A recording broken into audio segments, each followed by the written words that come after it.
I read the full disclaimer for getting on the helicopter. The first time I've ever read a full disclaimer, and it said, "We're held harmless in event of injury or death."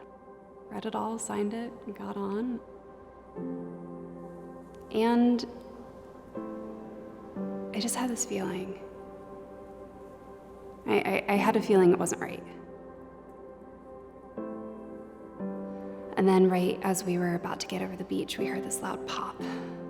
We looked outside, and you could just see all the flames and smoke coming from the engine. We all clasped hands in the back and just looked at each other. I said, "God, to your will."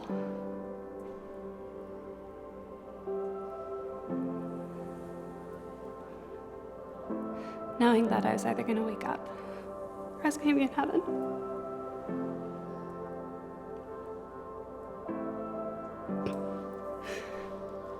And I was all right with either one.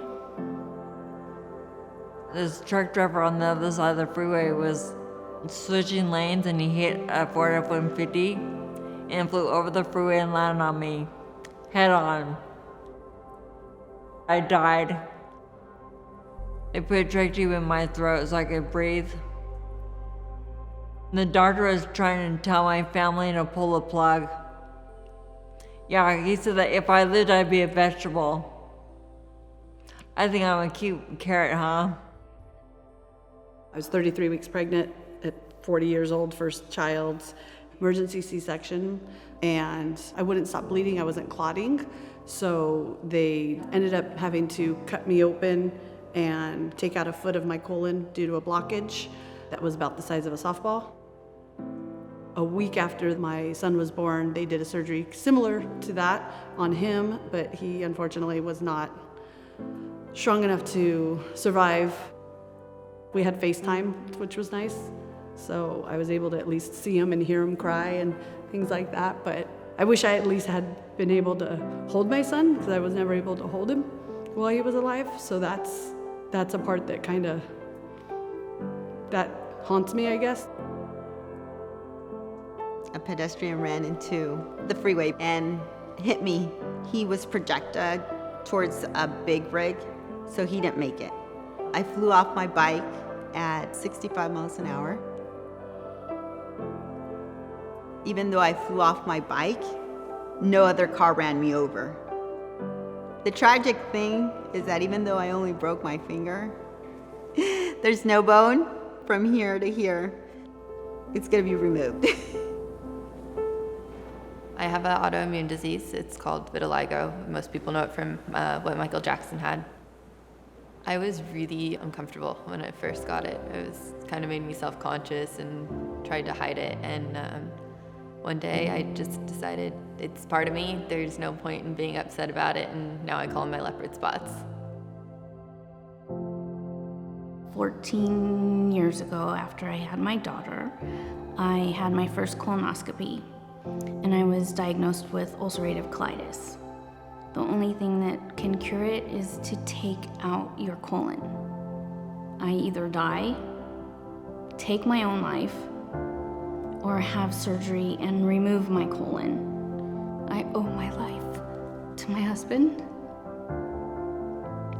If he wasn't as persistent, I wouldn't be here today. It's been a 30-year process. I'm 39 years old, so it started when I was 9, and they found a small tumor in my jaw. They just decided to scrape the bone, but it activated something within the tumor that caused it to grow back twice as big and twice as fast. And in the process of being in that surgery, they determined that it was the entire right side of my mandible. So in the middle of the surgery, they flew in a cadaver hip bone, took out half of my right side and 9 of my teeth.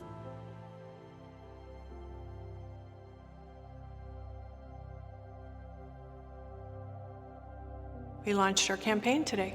Yes, we did. Through the messaging and the branding of our clothing, we want to help people feel better about themselves, proud of what they've been through, and if they don't have their own voice and they're not ready to share their story, they can find a little bit of confidence and strength hanging in their closet. Ever since I met Christina and heard about Beautiful Disaster, I wanted to work with her because she's perfectly aligned with Artists for Trauma's mission. I wanted to be able to give people an experience where they could find beauty in what they might not always find beauty in.